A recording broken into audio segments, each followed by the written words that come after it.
tardes, señores oyentes. Hoy tenemos el gusto de presentar a una persona del partido España Suma, todo un referente en España Suma. Aquí transmitiendo desde la bahía de Santa Pola, desde la radio España Suma. Estamos aquí con el vicepresidente de Acción Política, Pepe Aymerich. Perdona, Pepe, por la voz, porque estoy un poco malito, pero bueno, aquí estamos luchando contra viento y marea. Pepe, buenas tardes. Pepe, hola, buenas tardes. Hola, buenas tardes. Buenas tardes, Pepe. Mira, vamos a empezar una entrevista contigo. Me va a parecer bastante interesante. Y quiero que nos expliques un poco, primero, cómo fue tu andadura en España Suma, cómo empezó todo ese proyecto, Pepe. Bueno, buenas tardes. Vuelvo otra vez de ser y encantado de estar y compartiendo mi experiencia, diremos concretamente, no solamente en España Suma. En este momento voy a responder a esa pregunta, sí, pero también hay otras experiencias que me gustaría compartir con los oyentes. Seguro. Pues, la experiencia con España Suma, todo empezó hace un año aproximadamente. Bueno, pues hubo un chat que decía pues una cosa parecida como "Aló, presidente", diríamos del tirano, como puede llamar venezolano, pero Ayala también hizo un chat "Aló, presidente", de esa forma, y se puso, diríamos, en red, y todo aquel que quería preguntarle e intervenir para saber cosas, yo me colé en ese chat, lo vi que estaba anunciado, y allí pues estaba él, y había pues unos 30 y tantos, diríamos, gente que quería interactuar con él, y todos empezamos a preguntarle cosas. Claro, era tal el anuncio de preguntas que se hacía que él iba pues respondiendo a unos y a otros. Bueno, pues realmente me gustó, diríamos, el método, el procedimiento, es aquel que se somete, diríamos, a las preguntas de cualquier quiera, porque siempre tiene razones y esperanzas de decir aquel que vive o lo que siente. Por tanto, esa valentía ya me gustó. Es decir, el que se somete, hay que preguntar. Pregúnteme usted lo que quiera. Y es cierto que le pregunté algunas cosas, y en algunas de ellas me dijo, bueno, esto no le puedo contestar ahora, eso sí, dijo que no podía, porque realmente era un planteamiento tan grande el que le estaba haciendo que acapararía todos los tiempos. Eso lo entendí. Después había otras preguntas que hice cortas, que realmente me convencieron. Y a partir de ahí nació mi curiosidad por España Suma. Entré en la página web, me descargué los estatutos, leí los estatutos, y después de la lectura, a medida que lo vaya leyendo, me apasionaba la lectura. Es decir, así como otros estatutos me aburrían, esto no me aburrió. Segundo punto positivo que había, es decir, algo que lees y vas diciendo, hombre, pues si esto es de sentido común, pues esto es lo que... Es decir, esto es lo que esperamos todos. Esto es lo que, diríamos, viene a regenerar. Entonces empezó a gustarme. Bueno, pues ese fue un poco mi comienzo. Fue solitario, ¿eh? Es decir, fue una entrevista que hizo él, que se sometió, y después en la reflexión de los estatutos. Y a partir de ahí, pues ya me puse en contacto con la persona que llevaba en ese momento la implantación, y a partir de ahí, pues ya empezó todo. Oye, una cosa... Pepe es un catedrático, una persona bastante culta, y queremos transmitirle al oyente que eres una persona normal. Cuéntanos quién es Pepe, qué hace Pepe y qué representa. Sí, es decir, exactamente. Yo quiero recalcar la palabra que has dicho, normal. Sí. Eso es lo que soy, una persona normal, una persona que ha estado trabajando durante 38 años, interrumpidamente, una persona que se levantaba temprano para empezar a las 8 de la mañana en la universidad, a mí me gustaba empezar temprano, es decir, una persona que ha estado pues entregada toda su vida a su formación. Y por tanto yo soy como cualquier persona que levanta la persiana a las 8 de la mañana. ¿Vale? Lo que yo levantaba era, abría la puerta del aula para que entrásemos los alumnos de ella. Esa era mi levantar la persiana. Luego, por tanto, soy una persona normal, ¿vale? Normal en ese sentido. Ha estado toda la vida trabajando, dedicado fundamentalmente a mi trabajo, a mi familia, y eso es prácticamente lo que soy. O sea, si quieres puedo profundizar algo más de mi trabajo, pero bueno, esa es una pincelada así de quién soy. No, queremos transmitir, sobre todo al oyente, que vamos, que aun siendo vicepresidente nacional de Acción Política, que eres una persona que, igual que cualquier ciudadano que pasa por la calle, transmitirle esa tranquilidad que no es, que es una persona, como tú bien has dicho, que es una persona normal. Dicho esto... Pues sí, una persona que cuando va por la calle, que sobre todo ahora que me dedico bastante a... Bueno, bastante no, pero todas las tardes tengo que salir a caminar, ¿no? Y cuando me cruzo a alguien, pues le saludo, buenas tardes. Buenas tardes, es una persona que saluda a la gente. Es decir, que la gente no me es indiferente. O sea, que la gente no es... Porque voy a pasear todas las tardes por un paseo, no tan bonito como el que tenéis en Santa Pola, pero bueno, bonito también, porque es el paseo de Benicarló, ¿no? También es un paseo bonito. Y voy a pasear, pero la gente que me encuentro, pues no son ni catamaranes que están aparcados en la arena, o no, son personas. Y un saludo, pues esto es, saludar a la gente me importa. Es importantísimo, sobre todo el ciudadano. Mira, Pepe, quería preguntarte qué mensaje de tranquilidad le podríamos mandar o le podrían mandar los autónomos y a las pymes. ¿Qué mensaje de tranquilidad hoy día le mandarías a ese gremio? Bueno, pues antes de la tranquilidad, yo quiero resaltar, porque no sé si los oyentes saben cómo está el mundo de los autónomos y de las pymes. Yo no soy ni autónomo ni he tenido ningún comercio, pero eso no quiere decir que sí que he estado en compañía o he estado en situación de conocer el mundo de las pymes, ¿no? Pues en la época de la pandemia estuve colaborando con una asociación de Autónomos Unidos, donde el presidente era de Chiclana, de Cádiz, ¿no? Porque realmente tenían, bueno, pues un problema de organización, un problema de contactar con los autónomos, y ahí me di cuenta de cuál es la realidad de los autónomos, ¿vale? 3.600.000 autónomos pequeños. Bueno, pues son los olvidados,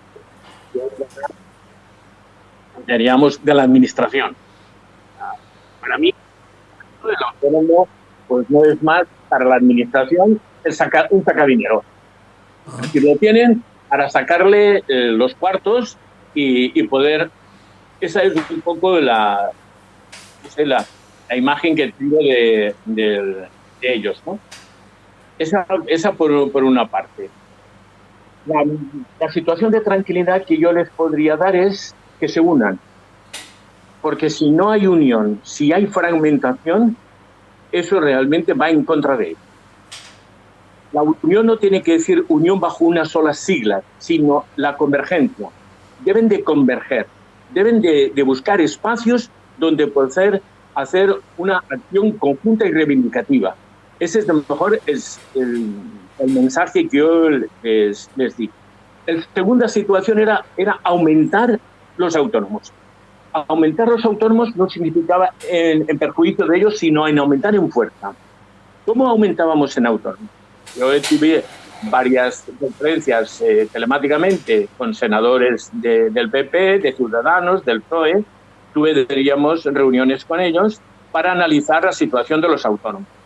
Y sobre todo les dije un proyecto que hasta ahora les pareció innovador, pero no han llevado a cabo, ¿no? Es decir, ¿cómo convertir a la gente que está en el paro en autoempleadores, es decir, en autónomos? Para ello lo que había que hacer sería un programa, un proyecto, donde identificar en primer lugar aquellas profesiones que está demandando la sociedad y que o va a demandar a un corto plazo y no hay expertos para poder atender esa situación.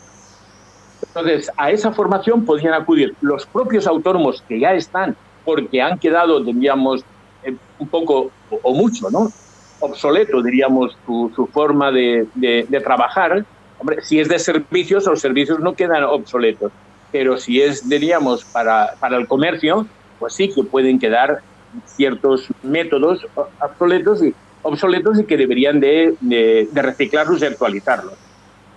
Por tanto, si conseguíamos sacar a gente que estaba en el paro y convertirla en autoempleadores y, por tanto, en autónomos, la fuerza del autónomo crecería, aumentaría y sería de entonces un poder fuerte a la hora de la negociación de todas sus reivindicaciones. Que, por cierto, las reivindicaciones son suficientemente justas. Hay una de ellas, no sé si me estoy alargando, pero si me estoy alargando, perdóname. Pero hay una de ellas que cuando llega la hora de jubilación y algún autónomo tiene alguna deuda pendiente con Hacienda, mientras no, diríamos, subsane esa deuda, no percibe ninguna prestación social de jubilación. Así es. Eso es una injusticia impresionante, porque yo, siendo funcionario, teniendo una deuda con Hacienda, sigo percibiendo, bueno, no es mi caso, pero hay gente que está endeudado con Hacienda por el motivo que sea, llega a la jubilación, tiene derecho a la jubilación y sigue aún pagando su deuda con Hacienda. Pero en cambio el autónomo no. Luego hay una discriminación importante. Luego, eso sí que, bueno, te he puesto un ejemplo porque es el que me encontré. Entonces digo, esto lo que hay que hacer es la unión. Entonces, mi consejo fundamental y la esperanza es que se unan. O que converjan en programas, que converjan, diríamos, en medidas, que converjan en algo, y esa convergencia es el que les dará la fuerza para ser interlocutores válidos, que en este momento a la Administración le interesa tenerlos divididos, incluso enfrentándoles unos con otros, porque a unas asociaciones les da un dinero de subvención y a otras no les da absolutamente nada. Con lo cual, esto también enfrenta a los autónomos. Es decir, que el Poder Ejecutivo, en este caso, no es tonto y sabe, diríamos, cómo machacar a los autónomos. Siento decir lo que realmente he vivido, pero es que eso es lo que he vivido. Totalmente. Y, por tanto, yo cuento lo que he vivido. Es así. Mira, Pepe, hay una cosa en España, que hay más de un 33% de los ciudadanos españoles que no votan. El 33%, ojo. ¿Qué le diría eso a ese 33% de los ciudadanos de España Suma? ¿Qué le diría a ese 33%, Pepe? Vamos a ver, ¿quieres repetirme la pregunta? Es que no la he... Mira, como hay reverberación. Mira, que en las últimas votaciones, generales, hubo un 33% de la ciudadanía que no votó, no creyó en un partido político, en ninguno de los que hay. ¿Qué le diría a ese 33% que no depositaron la confianza en ningún partido político? Bueno, pues es posiblemente el sector de la población más difícil, porque en un principio a esta gente no se le ha escuchado. Entonces, lo primero que teníamos que cualquier, diríamos, movimiento, tanto social como político, hay que escuchar a esta gente. Porque si se ve escuchada, después a lo mejor te escucharán. Por lo tanto, si yo voy a hablarles sin haber escuchado a ese 30 y tantos %, que de alguna forma ejerce su derecho, porque es un derecho, a protestar contra el sistema o contra... Es decir, quiero saber los contras que usted tiene para quedarse en casa. Luego, eso es lo primero que yo realmente pediría. Cuénteme, dígame sus motivos, dígame cuál es la causa de usted. Porque si yo no le escucho a usted y no me pongo en su lugar, e intento experimentar y sentir aquello que ellos sienten cuando, de una forma razonada y conscientemente, dicen, no voy a votar. A lo mejor después me escucharán. Luego yo solamente les diría quiero escucharos. Quiero escucharos. Delante de una taza de café, en un banco, en un despacho, bueno, un banco de jardín me refería, Sí. no en un banco, Sí, en un banco de jardín, sí. donde ellos digan, es decir, vamos a escucharnos, pero primero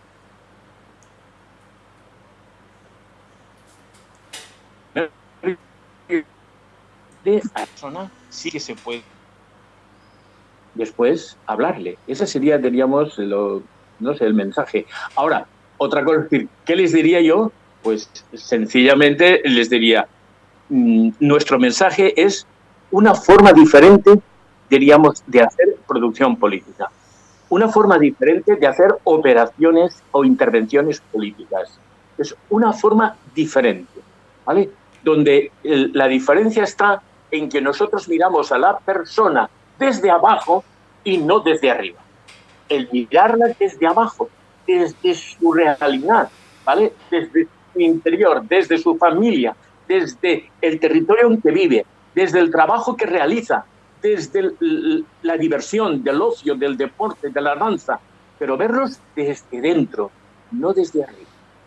Y al verlos desde dentro, pues a lo mejor las intervenciones que les demos estarán en consonancia de acuerdo a lo que vemos, no en lo que suponemos que debemos de ver, que es lo que hacen en día hoy los partidos. Supongo que, mire, no ponga nada, baje abajo y mira, ¿desde cuándo diríamos los grandes partidos han sido municipalistas?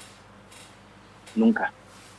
Y ser municipalista es eso, verlo desde abajo, o sea, verlo desde el interior de la persona, del interior de la familia, verlo desde el interior del territorio donde vive esa familia. Eso es verlo desde abajo. O yo por lo menos les diría esa forma. Es otra forma de analizar las situaciones y con...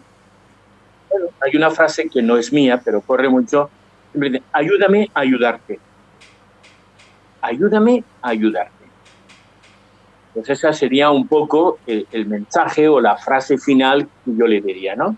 Aunque es una frase que está manida y que podría ser hueca, con lo que te he dicho anteriormente ya no está hueca, porque le he dado sentido a la frase esa. Seguro. Hablando del tema el tema de municipios y de las localidades, mira Pepe, ¿por qué hay subvenciones a asociaciones locales que algunas de ellas pueden llegar hasta los 500.000 euros en pueblos de 25.000 habitantes? ¿Qué aportan a ese pueblo esa suma tan descomunal de dinero? Es que yo no lo entiendo. No sé si usted nos puede aclarar un poco esto. Mire, perdóneme, pero es que le oigo entrecortado, ¿Sí? ¿vale? Y la voz no es nítida. A ver. Entonces, claro, intento ponerme, es decir, al macho para comprender la pregunta, sí. Son palabras sueltas, pero que no llego a enlazarlas. Te la repito. ¿Me escuchas? A ver. Ahora sí, a ver. Te digo que por qué hay subvenciones a asociaciones locales que algunas de ellas pueden llegar hasta 500.000 euros. 500.000 en pueblos de 25.000 habitantes. ¿Qué aportan esas asociaciones a ese pueblo con esa suma de dinero tan descomunal? Es que no lo entiendo, yo por lo menos lo entiendo. Sí, pero antes de ver qué aportan, ¿me explico o no? Yo quisiera dar antes otra, es decir, a ver, aclarar un poco, no la pregunta, sino los circunstanciales sobre ese reparto. Es decir, a la hora de repartir, queríamos unos fondos, porque evidentemente la administración no puede llegar a todos los rincones de la sociedad porque no, simplemente porque no debe. Porque si eso le corresponde a la sociedad civil, bueno, yo creo que sea la sociedad civil y que no sea, diríamos, la administración. Porque si le pedimos que sea la administración, lo que estamos haciendo es aumentando el funcionariado. Y eso no es el camino. El camino es devolverle mucha acción a la sociedad civil. ¿Correcto? Luego, eso para poder empezar. Para poder después distribuir ese dinero, tiene que haber una parrilla perfectamente de criterios objetivos a la hora de repartir. Es decir, esos criterios objetivos, esa parrilla, es decir, tanto por ver especificar todos los criterios que son los que se deben de aplicar, diríamos, para la subvención. Entonces, eso debería de ser público en todos los ayuntamientos. Cualquier asociación, cualquiera, diríamos, ONG que quiera, diríamos, aportar un bien, que quiera hacer un bien, que quiera, diríamos, aumentar la calidad de vida, que quiera aumentar la calidad de persona, también, no solamente el estado de bienestar, no solamente es tener calor y refrigeración en verano. El estado de bienestar también es ser buena persona, ¿eh? O sea, que la calidad de vida corresponde también, del estado de bienestar es calidad de vida y calidad de persona. Pues todo aquello que sirva para mejorar ese estado de bienestar, pues yo desde luego no me voy a negar, sino todo lo contrario. Entonces, que no hay fondos suficientes porque la aportación de la sociedad no cubriría toda la actividad que quiere hacer, lo lógico es que se aporten fondos públicos para esa, pero solamente los necesarios y justos. O sea, no dar por dar, sino dar justificadamente y de una forma racional. Entonces, yo, hoy por hoy, no he visto en los ayuntamientos que conozco una parrilla de criterios por los cuales se le asigna a una situación. Sí que intervine yo una vez en un ayuntamiento, no voy a decir el nombre porque no viene el caso, pero de mi zona, que el concejal de deporte me planteó este problema, pero este problema ya hace 15 años, ¿eh? Y entonces tenía varias acciones deportivas a las cuales se les daba dinero, pero se daba de una forma irracional. Se establecieron unos criterios, esos criterios se llevó a la asamblea de los presidentes, la estudiaron, estuvieron de acuerdo con esos criterios, y una vez tengamos esos criterios, pues fue aplicando cada uno de esos criterios, y en base a esos criterios se daba la subvención hasta los céntimos. Con lo cual, entonces la gente ya no protestaba porque había unos criterios objetivos que eran los que le daban eso. No por ser más amigo, mesa o más afín al que esté gobernando, recibía más o recibía menos. No, eran unos criterios. Por tanto, en primer lugar, quisiera manifestar que esa parrilla debe de ser, porque eso lo que hace es que justifica que un reparto sea equitativo, de acorde a las realidades no solamente de cada asociación, sino del resto de asociaciones. Otra cosa es qué cantidad es la que hay que aportar. Entonces, ¿qué hay que aportar? ¿Un 0,01% del presupuesto o el 0,02%? Ese es un criterio que también hay que fijarlo. O sea, ¿qué criterio es eso? Pero ese criterio hay que fijarle de acorde a las necesidades que necesitamos cubrir dentro de la sociedad. Y sobre todo ver qué organismos tengo dentro de mi pueblo que puedan desarrollar esa situación. Y en base a ello, establecer, dicho, esa partida. Por lo tanto, los 500.000 euros, en principio, pues me parecen, no diría desorbitados, sino que no están justificados. O sea, entonces, para mí, todo aquello que no esté justificado, pediré que es un derroche. Ahora, si usted me lo justifica, usted me lo racionaliza y usted me dice después la efectividad que eso ha tenido, porque no solamente es el reparto, sino después ver si es efectivo o no es efectivo ese tipo de reparto.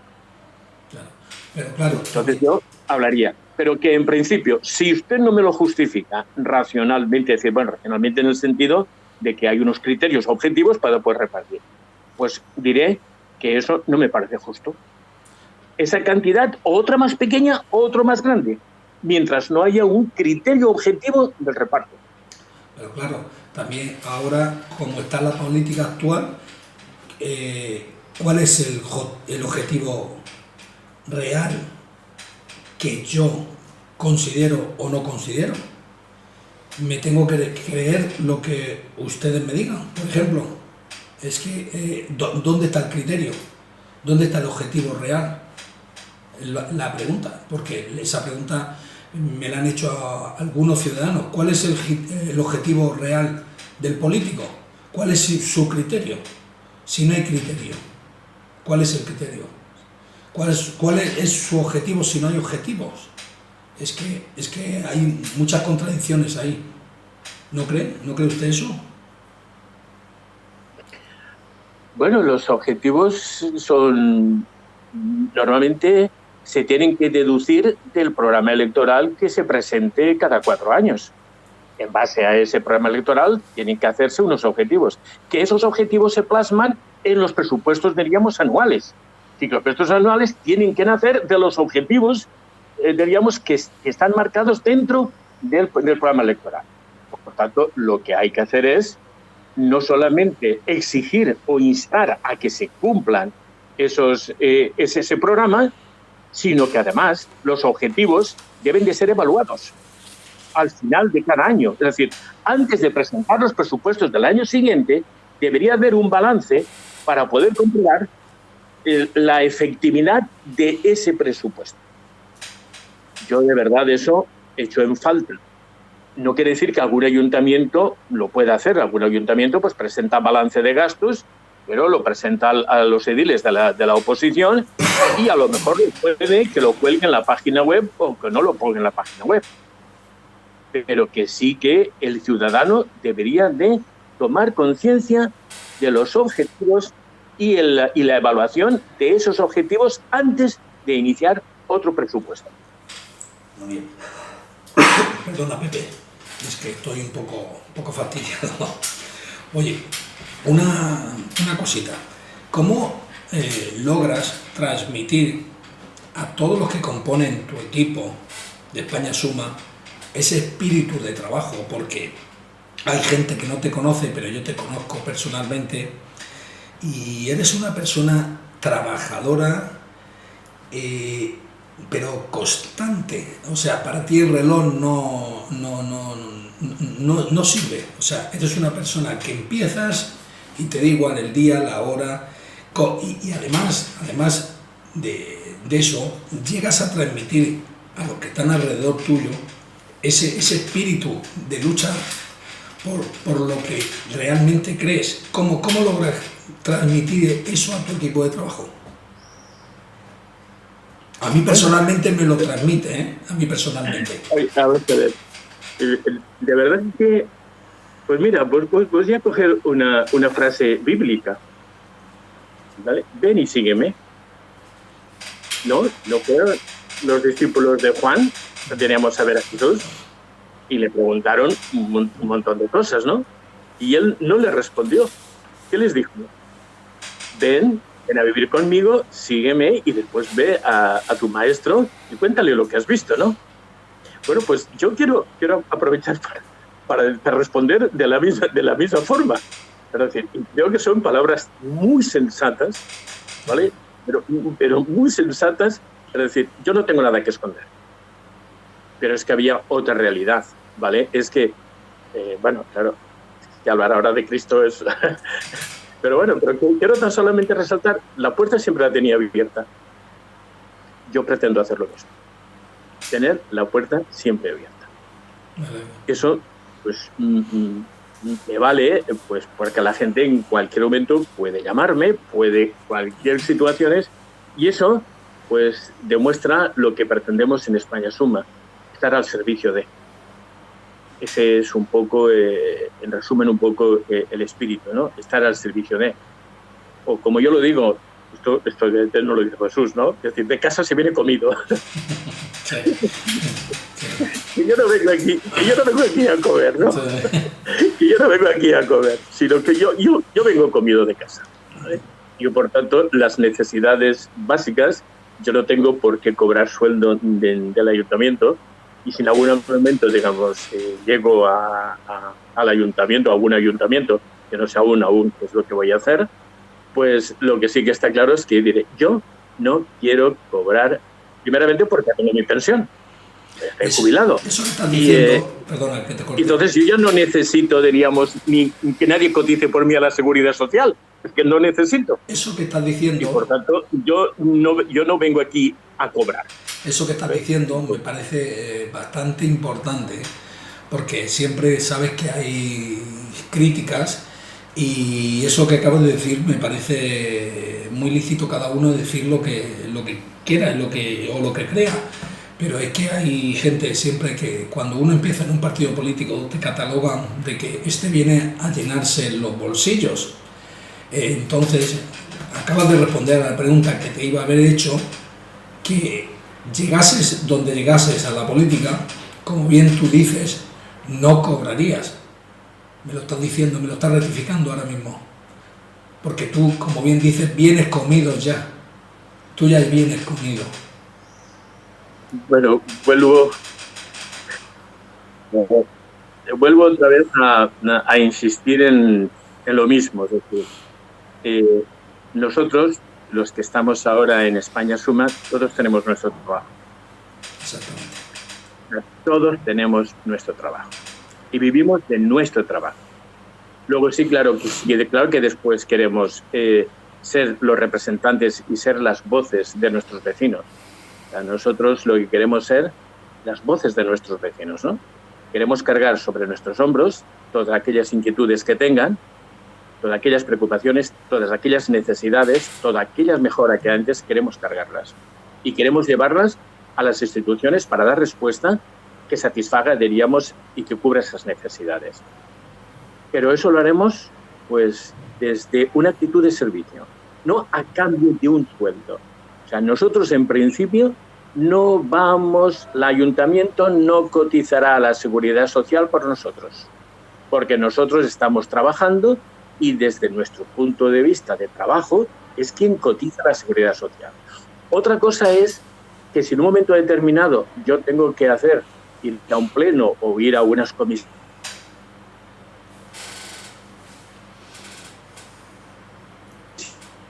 la empresa me dice, porque tiene a quien me para esa actividad de los digan, también voy a tú es aquí, pero lógico. Y por esas horas que tú vas a trabajar y de cobrar. La administración no tiene por qué sería renunciar.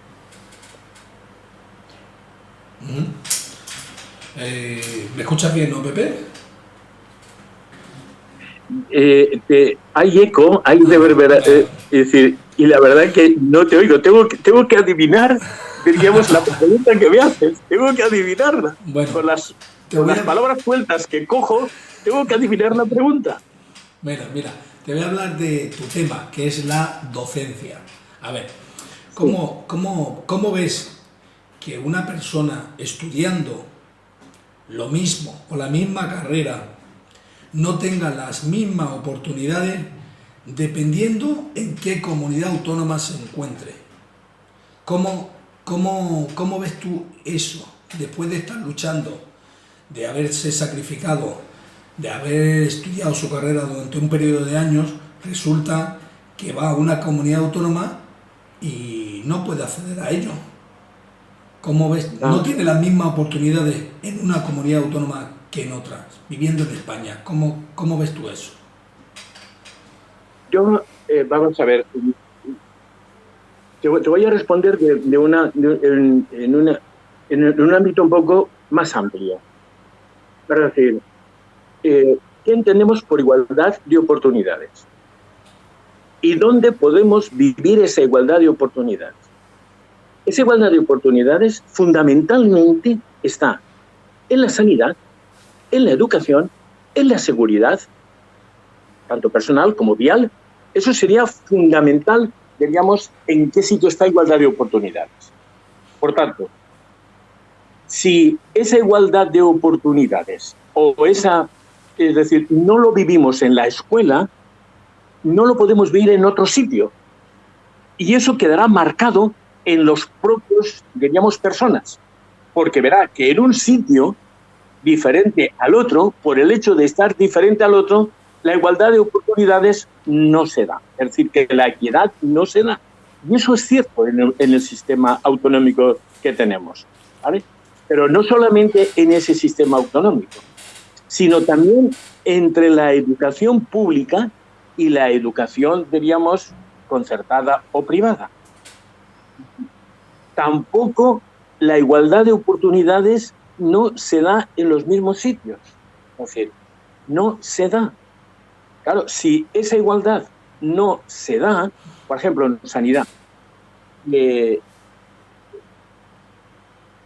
las listas de esperas en sanidad son larguísimas, ¿no? Es una pena eso, sí. Es una pena. Son larguísimas. Siendo los médicos magníficos. La sanidad, diríamos, privada, las que son a través de aseguradoras, yo como funcionario, pues la ley me permitió, bueno, en un principio no me permitía más que la sanidad, diríamos, privada. Después, con el tiempo, ya permitió o pública o privada. Pero yo como funcionario tenía una sanidad privada, que MUFACE, la mutualidad de funcionarios, concertaba con varias compañías para que tú pudieras elegir la prestación sanitaria que te podían dar. Es decir, si yo voy a un especialista o voy al médico de cabeza y me pide un análisis, en 48 horas tengo el análisis y la radiografía. Porque en la seguridad social no ocurre lo mismo. Si tengo que hacer una intervención quirúrgica, pues a lo mejor la intervención quirúrgica, pues en la sanidad pública, pues imagínate los meses que puede tardar, ¿vale? Yo creo que un 3,5 y pico, creo que está aumentando la lista de espera cada año que pasa. Un 3,15. En cambio, la sanidad privada, pues tú eliges cuando te viene bien, dentro de 10 días, 15 días, o hacemos el preoperatorio y en el momento en que se esté, pues ya podemos hacerlo. Pero he aquí que el médico que me opera a mí por la sanidad privada y por la pública es el mismo. Luego las manos son las mismas, porque es el mismo facultativo. Lo que no son lo mismo son los circunstanciales. ¿Por qué en la medicina o la sanidad privada los tiempos se acortan muchísimo y en la sanidad pública se alargan? Porque no es por culpa del facultativo, será por culpa del sistema sanitario, cómo se está gestionando una sanidad pública o se está gestionando una sanidad privada. Esto es un estudio que requiere hacerlo con calma, ¿eh? Y después otra realidad también tengo que intentar hacer comprender.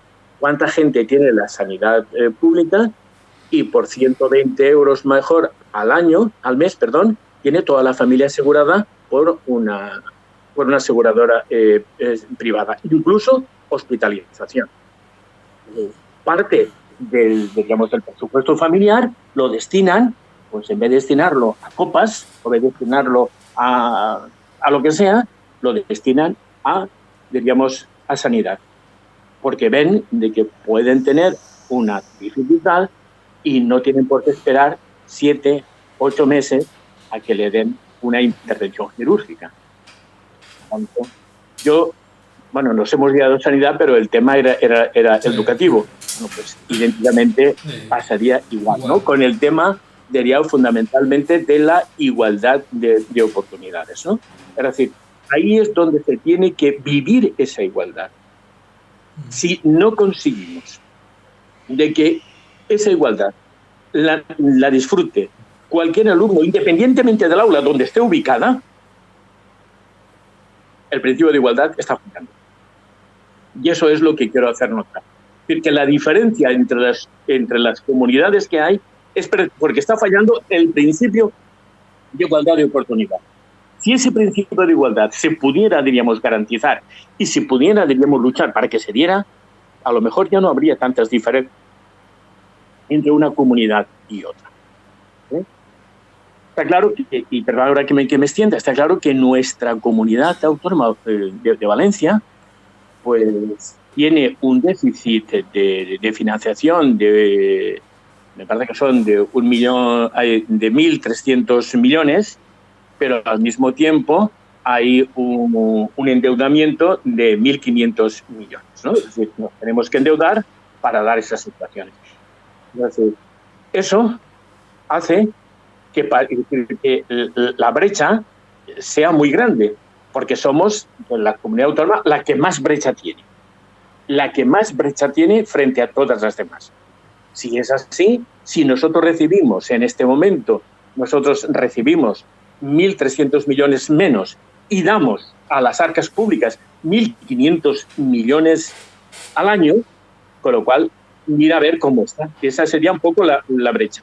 Si eso va aumentándose, eso tendrá que restarse de la prestación de servicios. ¿Y qué servicios son esos? Pues lo que hemos dicho antes, los educativos, los sanitarios y de seguridad, que son lo que suele. Pero no se elimina, por ejemplo, el Estado mastodóntico que tenemos, la administración mastodóntica que tenemos. ¿Para qué queremos tantos asesores? ¿Para qué queremos tantos diputados? Es decir, la Comunidad Valenciana somos 6 millones y tenemos 129 diputados autonómicos. Oiga, y encima la cantidad de asesores que tienen. Esto está desorbitado, desmesurado. Es decir, esto hay que repensarlo todo. O sea, hay que repensarlo. Porque si mantenemos esto, es decir, claro, la administración se va a comer la gran cantidad, diríamos, de producción, que la producción le hace la iniciativa privada, que no la hace la iniciativa pública. Eso es lo que realmente debemos de controlar. Yo particularmente... Bueno, si realmente me disperso, creo que antes, córtame y devuélveme al redil, devuélveme al redil. Mira, yo personalmente, sobre todo en el tema de la sanidad, que sabes que ha crecido un 3,15%, yo lo he vivido en mis propias carnes, porque yo, a fecha de hoy, estoy en lista de espera y hace ya 5 años. 5 años. Me tuve que operar por la privada porque hoy día yo no estaría sentado aquí, ¿vale? A mí me operaron de la vejiga, ¿vale?, por problemas que tenía, que no podía orinar, y a los 2 años de estar esperando que no podía orinar, me tiraba para orinar 2 y 3 horas o 4 horas para poder orinar algo, y estuve 2 años hasta que volví a ir a atención al paciente, y me dijeron que es que había mucha lista de espera. Pues hoy día, 3 años más después, gracias a Dios yo estoy operado, ¿vale? Pero me tuve que gastar el dinero, porque si no me gasto el dinero, hoy, aún esperando a que me llamen, no estaría vivo. Eso me parece que es injusto. El abusar, el jugar con la salud de las personas, eso es intolerable, sea el color político que sea. Prevalece la salud sobre cualquier político, es lo que yo pienso. Y hay cosas que son graves que hay que anteponer ante cualquier cosa. Hay cosas que pueden esperar, pero no es justo que una persona de una cosa grave espere 5 años como yo llevo esperando todavía. Yo creo que eso es intolerable, intolerable. Pienso. Exactamente, tú me estás poniendo un ejemplo de lo que yo estaba diciendo anteriormente, ¿no? Es decir, los espacios naturales, para que todos podamos ser iguales, ¿vale?, son en esos espacios. Y como tú bien sabes, nuestros fines, el primer fin que nosotros tenemos es doble el fin, ¿no? Es la unidad del territorio español y la libertad, diríamos, de los españoles y la igualdad. Es decir, nosotros luchamos y defendemos ambas cosas, la unidad del territorio español y la igualdad y libertad de los españoles. Pero lo hemos puesto los dos en el mismo párrafo, al mismo nivel. Nosotros no consideramos, diríamos, que los españoles, la igualdad y la libertad de los españoles tiene que tener el mismo trato que la unidad del territorio español. No entenderíamos un territorio sin los españoles y no entendemos los españoles sin un territorio. Ambos forman un todo. Entonces, nosotros defendemos esa unidad y también defendemos la igualdad de todos los españoles en cualquier tiempo y en cualquier lugar donde se encuentren. Entonces, de ahí, pues manan todas, diríamos, nuestros fines y de todos, diríamos, todos nuestros objetivos. Entonces, cuando luchamos por mejorar el estado de bienestar, es decir, normalmente, como somos municipalistas, lo tenemos que luchar en un espacio concreto, en un tiempo concreto, pero lo que se lucha ahí, se logra ahí, debe de ser transportado a cualquier otro rincón. Que lo que luchamos para un pueblo, en realidad, se está luchando para todos los pueblos, aunque, diríamos, entre comillas, ¿no? Aunque la lucha esté localizada, el efecto de esa lucha tiene que ser extendido a todos los municipios.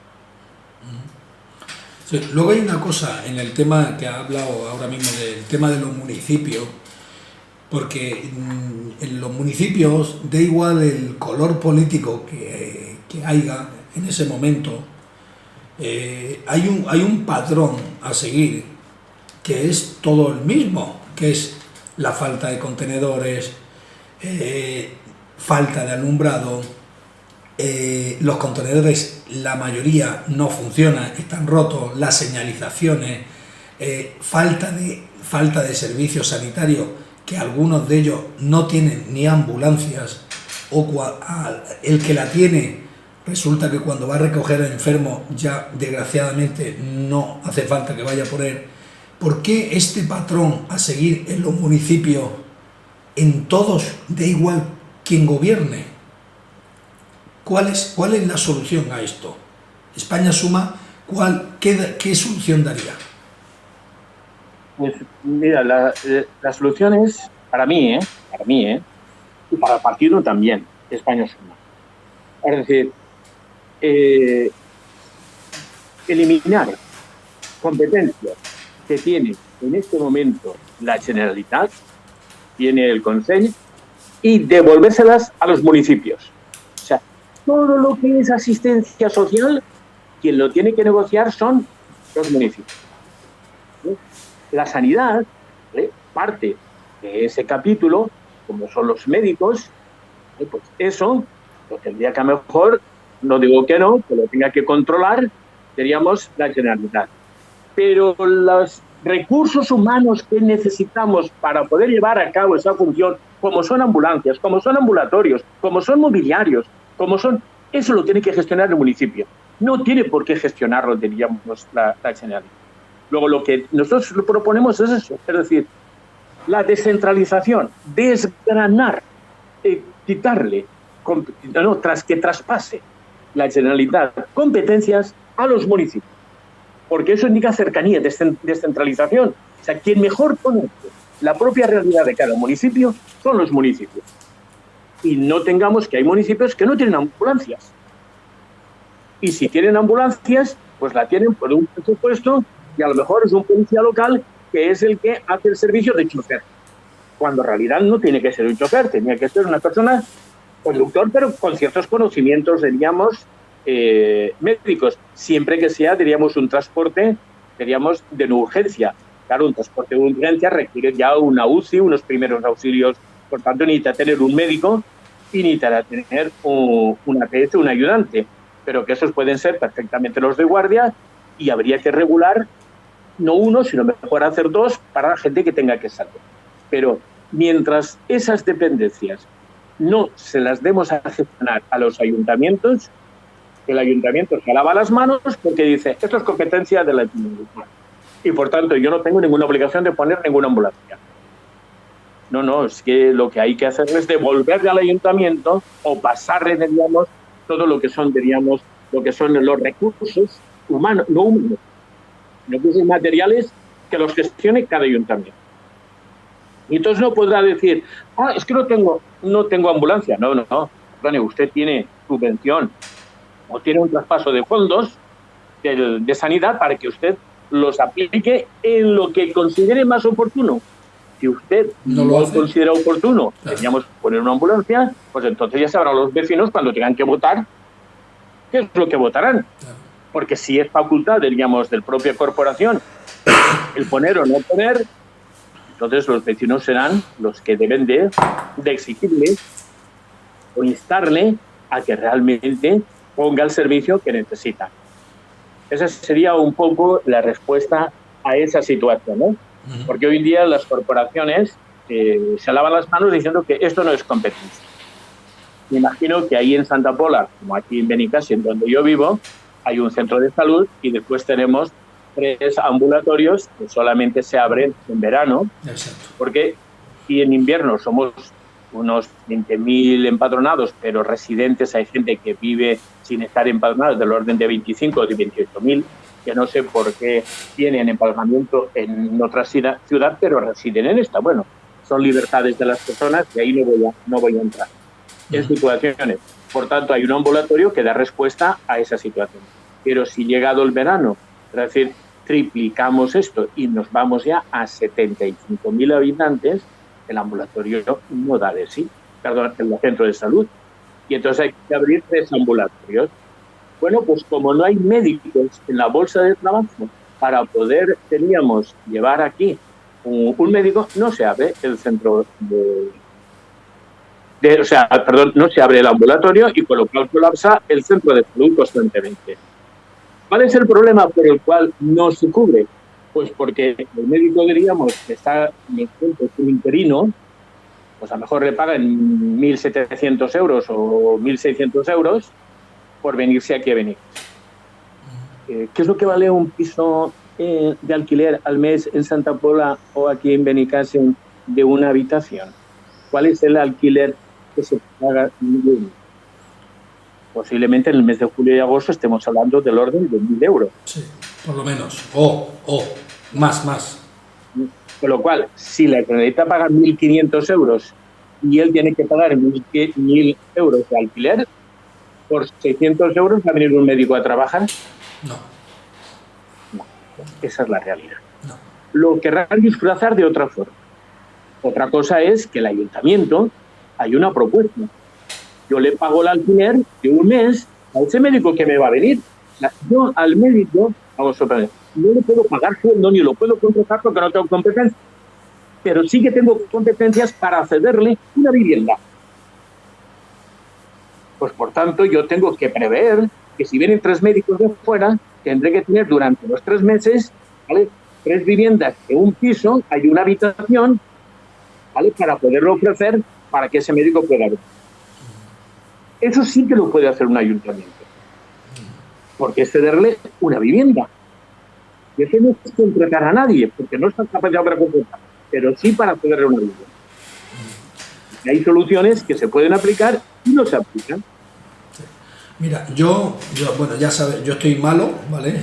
No estoy bien, me encuentro enfermo, pero a mí me llama mucho la atención, por ejemplo, que yo he ido a la farmacia y le digo que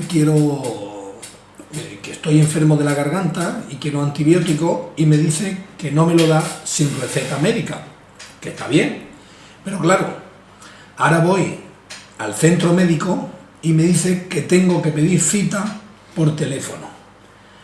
¿Qué pasa? Yo pido cita por teléfono y me dan para dentro de 15 días cita.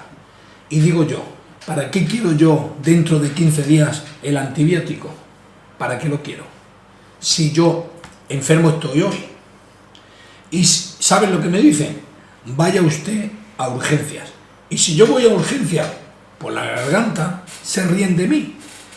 ¿Qué pasa? Hay gente que, por ejemplo, yo llevo 2 días sin ir a trabajar y me dicen, no, llame usted a este teléfono y le dan la baja por teléfono.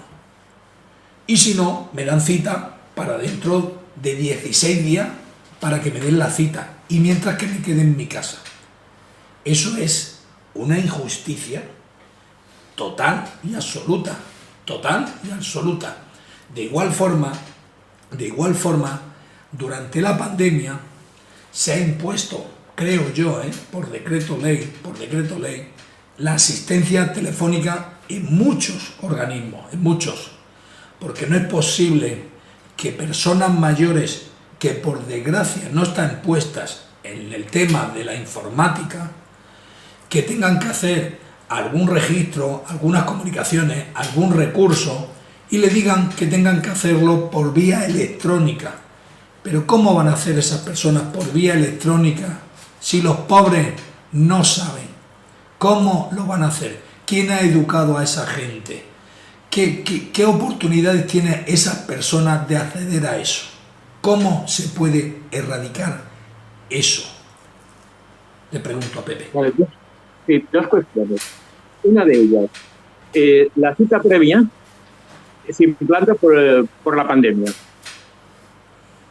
La pandemia, diríamos, se ha terminado, ¿no? Sí, no existe. Que sigue habiendo contagios, porque en mi familia yo sigo teniendo contagios. Sí. En este momento, diríamos, dos familiares míos muy cercanos, me explico, ¿no? Tienen contagios. No tienen síntomas, pero están, diríamos, pues, en casa, pues, cumpliendo, diríamos, el aislamiento, pero no tienen síntomas. Bueno, esa pandemia no es pandemia y, por tanto, las medidas que he tomado en pandemia deben de caer, porque si ya no hay pandemia, las medidas que se tomaron con la excusa de pandemia deben de desaparecer. Ese primer, diríamos, cosa que hay que hacer y, por tanto, es lo que hay que denunciar. Eso para poder denunciar, ¿vale? La pandemia o las citas previas está creando, diríamos, una bolsa enorme, diríamos, la gente en espera de poder ser atendida, que hasta ahora esa bolsa no estaba. Es decir, hasta ahora la bolsa de espera de ser atendidos solamente estaba, diríamos, el tema de sanidad. Pues ahora no. O sea, el otro día tuve que ir a hacer un trámite diríamos, en tráfico, tuve que pedir cita, me la dieron para cabo de 5 días, y allí, digamos, hice el trámite que tenía que hacerlo. Las salas vacías y las chicas pues iban atendiendo, pero vamos a ver, relativizado, es decir, aquello era un relentí. Yo veía que aquello era un relentí, es decir, ellas que tienen un cuarto de hora para atender a cada uno, pues vamos a atender un cuarto de hora, porque tengo que terminar yo antes. Porque si termina antes, automáticamente el otro se va, pero ella no tiene nadie que atender. Luego, por tanto, eso lo primero que había que hacer es eliminar cuanto antes, teníamos la cita previa. Eso es todo. Y en segundo lugar, la otra cosa es que haya gente mayor que esté no alfabetizada digitalmente, eso no lo podemos evitar nunca. Porque cuando yo sea más mayor, yo también seré analfabeto de la tecnología punta que vayan a hacer. Luego, cuando la gente mayor, por naturaleza, va a ser analfabeta, diríamos, de la tecnología. Luego, no es que ahora tú y yo sepamos manejarnos digitalmente con un móvil, hacer transferencias, comprar billetes de avión por el móvil, comprar billetes de tren, comprar en Amazon, lo que tú quieras. ¿Vale? Estamos alfabetizados para hacer eso. Pero yo te garantizo que dentro de 10 años yo no estaré alfabetizado para la tecnología que venga después. Luego, la propia administración deberá de comprender y asimilar que habrá siempre una bolsa de la población que será analfabeta, diríamos, de una tecnología pública. Y tú no puedes condenar a esa persona porque no puede ejercer esa tecnología. Para poder generar los servicios, tendrás que buscarle una alternativa para ello. España Suma, ya estamos trabajando en ello, porque tenemos ya varios concejales, digamos, en el grupo de no adscritos, que hasta ahora no se han presentado con nuestras siglas, pero están con nosotros y están afiliados con nosotros. Bueno, pues en el caso de Benicassim, hicimos una moción donde pedíamos que hiciera un consejo de mayores municipal y un defensor del mayor municipal. Fue aprobado por unanimidad. Esto hace 2 años. Aún no está nombrado ni el Consejo Municipal de Mayores ni nombrado el defensor del mayor. ¿Vale? Y no gobierna el Partido Socialista en Benicassim, sino el Partido Popular. Así pues. Luego, por tanto, quiere decir yo, los partidos de siempre no dan la talla hoy en día, no dan la talla, no están, diríamos, al lado del ciudadano. Y por tanto, este ejemplo, y te podría poner muchos más, donde no están a la altura que deben de estar. O sea, es el único, creo, defensor del mayor que existe en la comunidad. Y que después de 2 años no esté nombrado y ejerciendo esa función, ¿vale? Y trabajando por el bienestar, diríamos, de esos mayores. Y te pongo un caso, perdón que me extienda, pero tuve una tía que falleció hace 3 años y revisando los papeles, y porque era muy suya y tampoco dejaba que entraras en su vida, pues los recibos de la Telefónica que recibía eran de 47 euros semanales, perdón, mensuales. Una persona mayor que solamente utilizaba el teléfono, que utilizaba tan solamente el teléfono, pero no necesitaba sino el analógico, ¿no? Pero resulta que tenía montado una serie de servicios que no utilizaba y le estaba pagando. ¿Cuántas personas mayores hacen lo mismo? Es decir, alguien tiene que estar preocupado precisamente ello, y eso tendría que ser, diríamos, el defensor del mayor. El que la gente mayor no tenga que pagar más servicios que los que está pagando en este momento. Esto no es, digamos, a la compañía le da igual que seas mayor que antes. Mientras tú le pagues lo que quiere, callará y se acabó. Y Pepe, mira, para ir terminando la entrevista, me gustaría que a todos los oyentes que España Suma, y tú como vicepresidente de España Suma, ¿qué mensaje de esperanza le dirías a los ciudadanos españoles que te están escuchando? Pues yo creo que sería un mensaje directo, pero directo a ellos. Es decir, abran la puerta de la casa para que nosotros podamos entrar a escucharles. Permítanme escucharle. Ese es el ejemplo que decimos. Nosotros, para poder elaborar nuestro programa electoral dentro de un año, hemos preparado una encuesta de 8 puntos, encuesta abierta, de los 8 ámbitos generales que tiene la gestión municipal. Es decir, no solamente es en el tema, diríamos, de asistencia y servicios de aguas y recogida de basuras, sino el sistema después del alumbrado, el sistema de la movilidad, el sistema de la seguridad a través de la policía local. Es decir, temas abiertos para que la gente, diríamos, nos responda. Es decir, que nuestro programa electoral será en base a lo que la gente nos diga. O sea, que vamos y queremos que la gente nos abra las puertas para que nosotros podamos preguntarle y que él pueda hablar, que él pueda decirnos lo que realmente ve. Queremos abrir y queremos elaborar un libro de las miradas de la gente. No ve una ciudad lo mismo, diríamos, el señor que se levanta a las 10 de la mañana o el señor que se levanta a las 7 de la mañana. No es lo mismo la mirada de un panadero o de un ingeniero.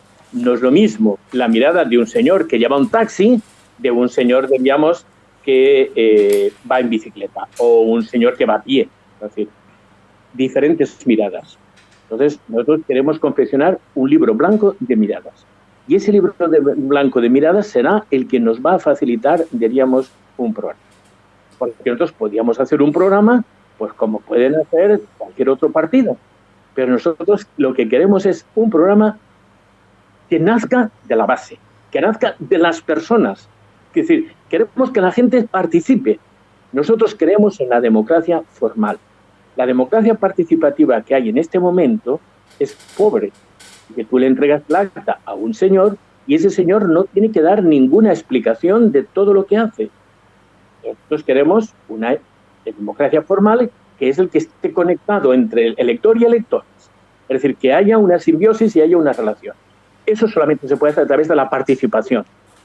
Y nosotros, lo que sí que cuando lleguemos a las instituciones, los consejos de participación hay que abrir. Porque ese es el camino para que la gente pueda venir a expresarnos y decirnos lo que es. Y el político tendrá que escuchar, digamos, la voz de la gente y después tomar las decisiones en base a esa información. Que hoy en día esa información no está. Por mucho que nos quieran vender que son los presupuestos participativos, pues mire, eso nada de nada. Tanto, nuestra esperanza es, ábranos y díganos cómo ve usted nuestra ciudad.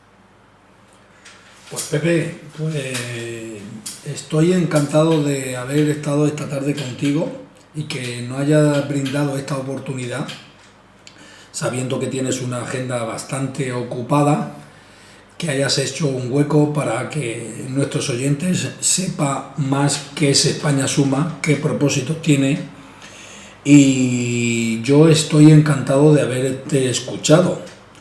Y la verdad que esta tarde contigo he aprendido mucho, ¿eh?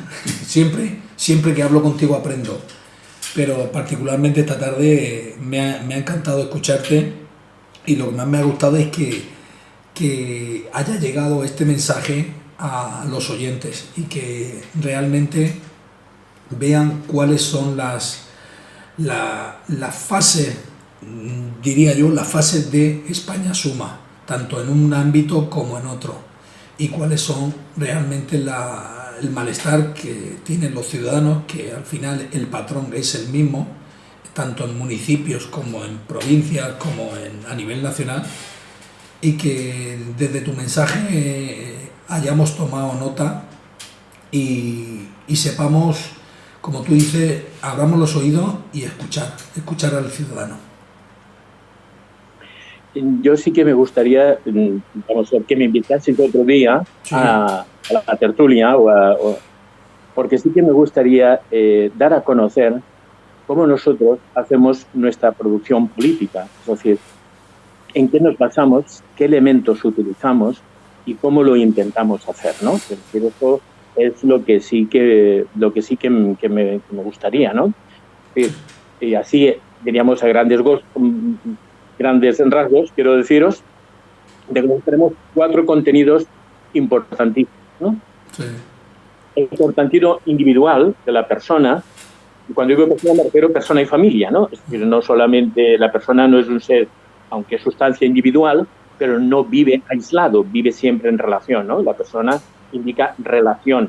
Por tanto, la familia sería, o la persona con su familia sería, digamos, el primer contenido. El segundo contenido es que esas familias viven sobre un territorio. Entonces, nuestro segundo antes es hablar de ese territorio. Queremos un territorio no contaminado ni que contamine. Queremos un territorio, diríamos, con vías de movilidad rápidas y seguras. Queremos transportes, queremos todo lo referente al territorio. Nuestro tercer contenido son esas personas laboran sobre ese territorio. Luego, por tanto, tenemos que hablar de la acción que esas personas hacen sobre ese territorio. Esto es en cuanto al contenido. Y el cuarto bloque es, digamos, la parte no material de las personas, como es el deporte, como son las artes, como es la música, como es la danza, todo aquello que es no material, pero también forma parte de la vida de la persona. Estos son los 4 contenidos que nosotros hablamos. Sobre estos contenidos, después, ya pondríamos ejemplos y veríamos cómo, es decir, que a mí la gente quiero que sepa de cómo trabajamos, es decir, que no improvisamos. Esto es importante. O sea, España Suma no improvisa. España Suma tiene una metodología de trabajo. Y después nosotros tenemos unas intervenciones políticas. Claro, esas intervenciones políticas sí que son importantes, que tenemos que saber. Nosotros intervenimos en cercanía, intervenimos en proximidad, intervenimos, diríamos, en participación, intervenimos en el líder natural, es decir, que no tenemos que poner un líder a dedo, sino que la propia sociedad, el propio grupo, tiene que elegir y elige el líder natural. Pues darle salida y darle la puerta a que el líder natural asuma su responsabilidad y lleve adelante, diríamos, el bienestar de esa forma. Y el cuarto, diríamos, la intervención política es la representación. El líder natural tiene que asumir la representación que se le dé. O sea, la representación no se la puede dar al líder impuesto por una estructura, sino el líder natural. Esas serían un poco las tres, diríamos, o las cinco, diríamos, intervenciones políticas. Pero una vez tengamos esa matriz construida, ¿vale? Pues podemos hablar del producto. Es decir, el producto es de una unidad, es de una clase o es de un sistema. Me explico en eso. Es decir, si nosotros queremos actuar sobre una asociación en concreto, pues eso es una unidad. Pero si queremos, diríamos, actuar sobre un colectivo de asociaciones similares, estamos ante una clase. Pero si el problema afecta a todo tipo de asociaciones, que sean similares o no similares, estamos ante un sistema. Por tanto, a la hora de trabajar tenemos que tener en cuenta que el producto que tenemos que ofrecer tiene que ser de una unidad, de una clase, de un sistema. Bueno, existen otros productos que somos de transferencia o de implicación, pero eso no creo que en un municipio tengamos capacidad de poder resolver, porque eso tendrá que resolverse ya en el Congreso de los Diputados, porque no tenemos para hablar de eso. Pero de estos tres productos sí que es importante hablar.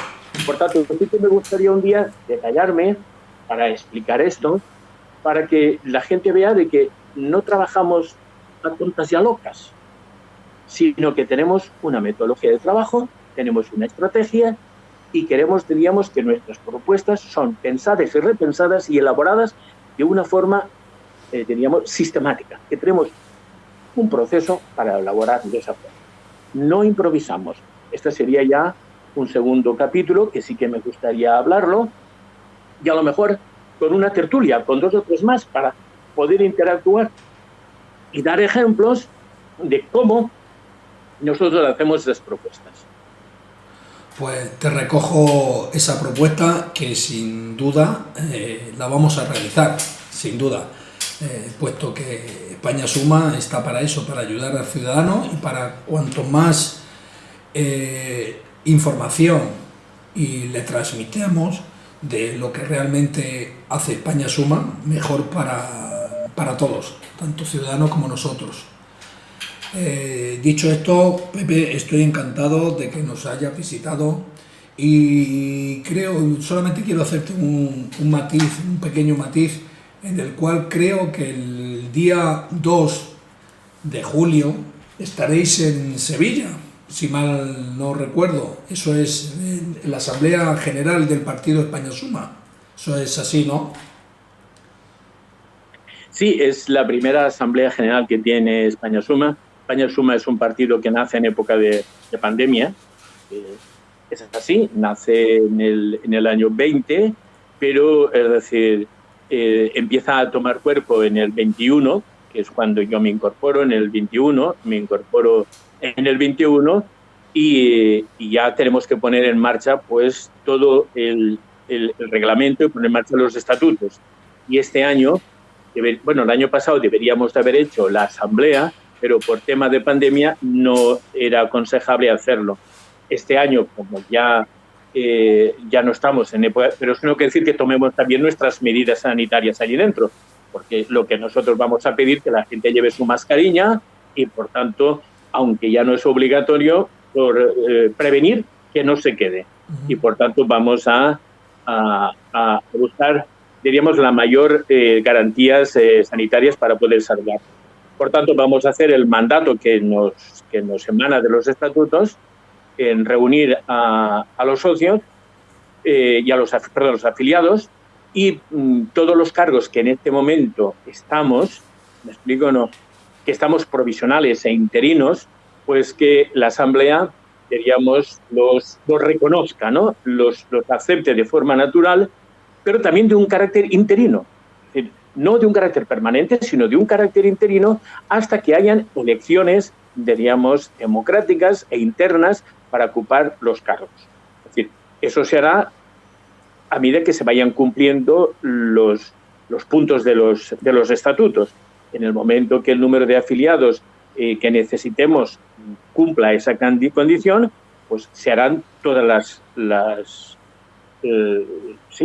elecciones internas y cualquier afiliado podrá presentar. Es decir, no hará falta ni tantos parafernalia ni tantos condicircunstanciales para poder entrar.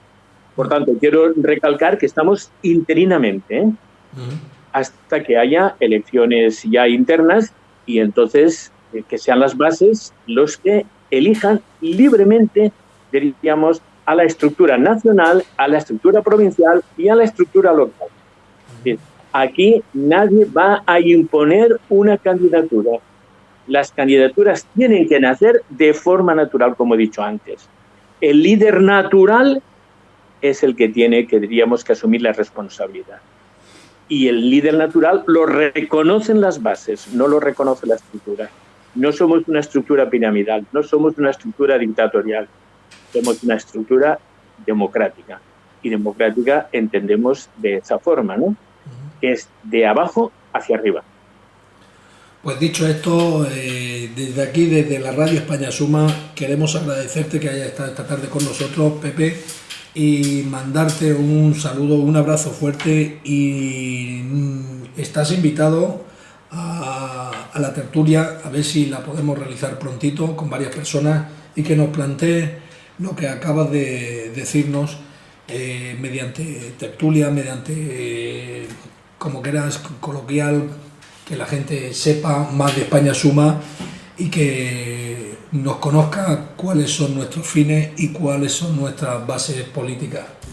Bueno, Pepe, encantado y muchísimas gracias por asistir esta tarde aquí a esta entrevista y agradecerte de corazón que hayas aceptado la invitación. Bueno, pues buenas tardes y gracias por la invitación y gracias por no sé, por si me he extendido demasiado, la paciencia que habéis tenido en escucharme. Sí que quiero deciros que los oyentes que tengan interrogantes, que tengan preguntas, por favor, que os las formulen, que yo se las contestaré. Es decir, que nadie se quede con ninguna duda.